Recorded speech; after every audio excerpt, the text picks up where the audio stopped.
3, 2, 6, 4, 5, 1. C'est la liste des puissances de 3 dans le groupe multiplicatif du corps Z sur 7Z. C'est en même temps la liste de tous les éléments de ce groupe.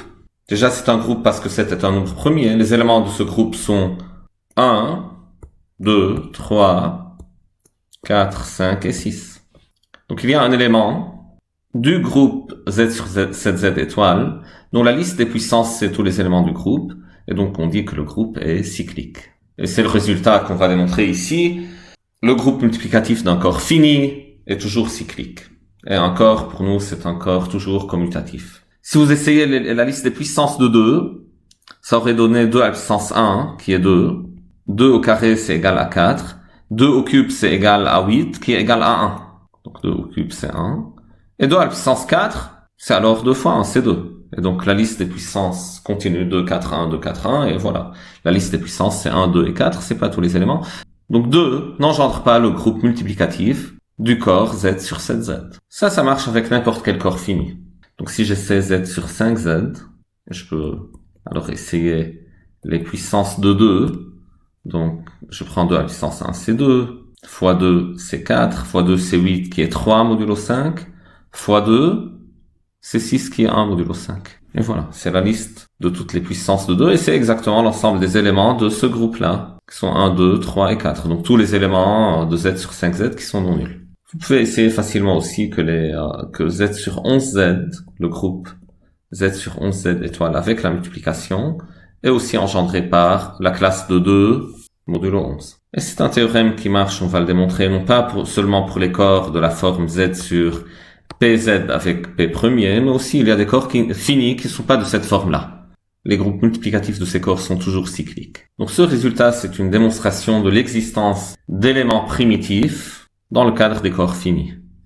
Donc les éléments primitifs, c'est un résultat dû à Évariste Galois pour les extensions en caractéristiques nulles, donc les corps qui sont des extensions de Q. Il dit que si vous prenez un corps inclus dans un autre, donc le grand peut être vu comme un espace vectoriel sur le petit, et si le degré du grand sur le petit est fini, alors le grand, c'est égal à l'algèbre engendrée par le petit et un élément alpha. Alpha, on l'appelle élément primitif. Et il y a des conditions, donc en caractéristiques nulles ça marche, mais pour les corps finis aussi ça marche. Et ici, on le démontre pour les corps finis, on démontre en fait un peu plus que ça. On n'a pas besoin de toute la structure d'algèbre pour engendrer K', on a juste besoin des puissances d'un élément pour engendrer tout K'. Pour la preuve, on va commencer par un premier résultat qui dit que si G est un groupe abélien fini, alors il y a un élément dont l'ordre est le PPCM des ordres de tous les éléments de G. Comment va-t-on démontrer ça? Pour commencer, commençons par un exemple numérique. Supposons que le PPCM c'est 24 ou disons 72. Donc j'écris 72, c'est égal à 8 fois 9, ça veut dire 2 au cube fois 3 au carré. L'idée de ma preuve, c'est de trouver un élément A, élément de G tel que ordre de A, c'est égal 2 au cube, et puis trouver un B dans G, dont l'ordre, c'est égal à 3 au carré. Comme 2 au cube et 3 au carré sont premiers entre eux, alors ordre de A fois B, c'est égal ordre de A fois ordre de B. Donc ordre de A fois B, c'est 2 au cube fois 3 au carré. J'utilise un résultat que j'ai démontré dans un autre exercice, je vous laisserai le lien dans la description. C'est un résultat classique qu'il faut connaître aussi. Donc j'aurais trouvé un élément d'ordre 72, j'aurais trouvé un élément du groupe d'ordre 72, et cet élément engendre le groupe tout entier. Maintenant, comment trouver un élément d'ordre 2 au cube et comment trouver un élément d'ordre 3 au carré? Ce que je sais que il y a un alpha, donc il existe un alpha dans G, tel que l'ordre de alpha, c'est pas 2 au cube, mais c'est un certain m entier m fois 2 au cube. Certain entier naturel m fois 2 au cube. Parce que 2 au cube doit diviser au moins l'un des ordres des éléments de G, sinon ça ne peut pas apparaître dans le PPCM. Si 2 au cube ne divise aucun des nombres, il ne peut pas apparaître dans leur PPCM. Et pareil, je peux trouver un bêta dans G, dont l'ordre, c'est un certain entier naturel n, strictement positif, fois 3 au carré. Si vous prenez alpha à la puissance m, son ordre, c'est 2 au cube. Et si vous prenez bêta à la puissance n, donc l'ordre de ce truc, c'est 3 au carré. Donc l'ordre du produit alpha m fois bêta n, c'est exactement 2 au cube fois 3 au carré, qui est 72, qui est l'ordre du groupe. Et voilà, j'ai trouvé un élément qui engendre le groupe. Et j'aurais démontré que le groupe est cyclique. Maintenant, disons un petit mot à propos de ça. Voyons. Donc, pour montrer que l'ordre de l'élément alpha à la puissance m, c'est 2 au cube, la première chose, c'est de démontrer alpha à la puissance m à la puissance 2 au cube, c'est égal à 1. Voilà. Et la deuxième chose, c'est que 2 à la puissance 3, c'est le plus petit élément avec cette propriété. Donc déjà, alpha à la puissance m à la puissance 2 au cube, c'est alpha à la puissance m fois 2 au cube. Mais comme l'ordre de alpha, c'est m fois 2 au cube, donc alpha à la puissance ce nombre-là, c'est égal à 1, et c'est bon. Maintenant, si vous pouvez trouver un élément strictement plus petit que 2 au cube, tel que alpha à la puissance m à la puissance cet élément, que je vais appeler m', c'est aussi égal à 1, vous aurez que alpha à la puissance m fois m' égale 1, avec m' strictement positif, bien sûr. Donc m' est strictement positif, et c'est strictement plus petit que m fois 2 au cube, parce que m' est plus petit que 2 au cube. Donc j'aurais montré que l'ordre de alpha, non, ce n'est pas égal à m fois 2 au cube, car il y aurait un élément strictement plus petit, à savoir m', qui est non nul, et tel que alpha à la puissance cet élément, c'est 1. Et c'est essentiellement ça la preuve. Soit P1 à la puissance bêta 1 fois P2 à la puissance bêta 2, etc., jusqu'à Pk à la puissance bêta k, le PPCM de l'ordre des éléments de G, de l'ordre de tous les éléments de G, avec les PI premiers 2 à 2 distincts, et les bêta I, disons, strictement positifs. Pour tout I entre 1 et k, on va trouver un élément xi d'ordre PI à la puissance bêta I. Donc on va trouver xi dans G tel que l'ordre de xi, c'est exactement égal à pi élevé à la puissance bêta I. On prend x, c'est le produit de xi. L'ordre de x sera p1 à la puissance bêta 1 fois p2 à la puissance bêta 2 jusqu'à pn à la puissance bêta n. Et c'est le ppcm des ordres des éléments de G. Donc on aurait démontré notre résultat. Comment trouver xi? On va dire que comme pi à la puissance bêta i divise le ppcm de ces éléments, donc pi à la puissance bêta i doit forcément diviser l'un de ces éléments. Alors il existe un x, ok, je vais pas l'appeler x, alors il existe un z dans G tel que pi à la puissance bêta i divise l'ordre de z. C'est-à-dire que l'ordre de z, c'est un certain entier strictement positif, je vais dire m, fois pi à la puissance bêta i. Et si l'ordre de z c'est ça, alors l'ordre de z à la puissance m, c'est exactement égal à pi à la puissance bêta i, pour la raison que je viens d'expliquer. Ok, donc je peux dire ça, et on prend alors xi, c'est tout simplement pi à la puissance, c'est z à la puissance m.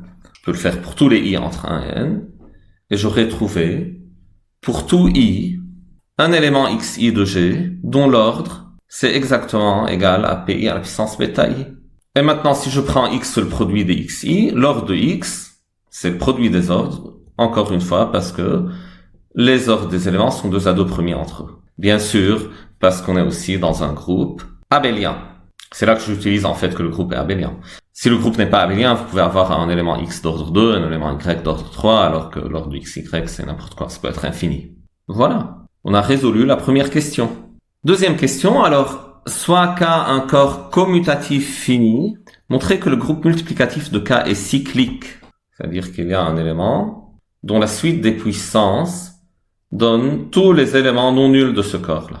Donc je dis soit X un élément dont l'ordre c'est le ppcm de tous les autres éléments. Donc soit, ou bien appelons-le petit a, donc soit A dans K étoile, tel que ordre de K c'est égal ppcm de l'ordre de x1, ordre de x2, etc.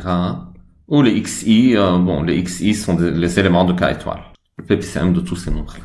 Ce ppcm-là, appelons-le m, disons. Donc m, c'est le ppcm de tous les ordres des éléments de K étoile. Pardon, ici, ordre de A, ordre de petit a. Ordre de petit a, c'est ça. Donc, ordre de petit a, c'est égal à m. Je veux montrer que ce A, c'est un élément générateur du groupe multiplicatif. Donc, il suffit de montrer que K étoile a m éléments. Donc, le nombre des éléments de K étoile, je vais le noter comme ça, comme une valeur absolue. Donc, c'est d'habitude comme ça la notation de l'ordre d'un groupe. ou la cardinalité d'un groupe. Donc je dois montrer que ordre de A, c'est-à-dire M, c'est égal à ce truc-là. Donc il y a deux choses à montrer, c'est M plus petit que le nombre, que la cardinalité du groupe, et que la cardinalité du groupe est plus petite que M. Bon, deux choses à montrer. Donc, la première, pourquoi c'est vrai? Toujours parce que l'ordre d'un élément est plus petit que l'ordre du groupe. Donc ça, c'est toujours vrai. Si X est dans G, alors l'ordre de X divise l'ordre de G. En fait, c'est plus petit ou égal à l'ordre de G. Parce que l'ordre de X, c'est l'ordre du sous-groupe de G engendré par X qui a forcément moins d'éléments que G. On n'utilise pas que c'est le groupe multiplicatif d'un corps ici. C'est pour l'autre qu'on l'utilise. Pourquoi l'autre inégalité est vraie? Et là, c'est intéressant. Sinon, M serait strictement plus petit que l'ordre de K. Mais, pour tout X dans K étoile, oui, voilà. Pour tout X dans K étoile, X à la puissance M, c'est égal à 1. C'est vrai, ça? C'est vrai que X à la puissance M égale 1? Oui, parce que M, c'est le PPCM des ordres des éléments de K. Donc, en particulier, M est un multiple de l'ordre de X. C'est le plus petit multiple commun de tous les ordres des éléments. Donc, en particulier, c'est un multiple de l'ordre de X. Donc, je vais dire ici, car ordre de X divise M. Donc, c'est-à-dire M, c'est de la forme alpha fois ordre de X. Et donc, X à la puissance M, c'est X à la puissance alpha fois ordre de X. Je l'écris comme ça, X à la puissance ordre de X fois à la puissance alpha. Et c'est 1 à la puissance alpha, c'est 1. OK? Est-ce quoi le problème, alors? X à la puissance M égale 1. Donc, petit x racine du polynôme grand X, variable grand X à la puissance M moins 1. Mais c'est un polynôme de degré M qui a alors au plus M racine parce qu'on est dans un corps. Mais moi, je suis en train de dire qu'il a plus que ça. Tous les éléments de K étoile sont des racines et le nombre des éléments de K étoile est plus grand que M. C'est écrit ici. Donc, ce polynôme a strictement plus que M racine, et c'est ça la contradiction. Donc je dois avoir forcément que le nombre des éléments de K étoile est plus petit ou égal à M. Et ça achève notre preuve. Fin de notre exercice. N'hésitez pas à poser vos questions dans les commentaires, et si vous visitez mon site, vous pouvez télécharger ce document dans lequel je mets tous les exercices que je suis en train de faire. Donc c'est un document incomplet, porte sur les exercices classiques pour les préparations au concours, en prépa, et voilà. Donc abonnez-vous à la chaîne, il y aura des vidéos en principe toutes les semaines. Et si vous avez aimé la vidéo, vous pouvez aussi mettre un like. Salut et à la prochaine.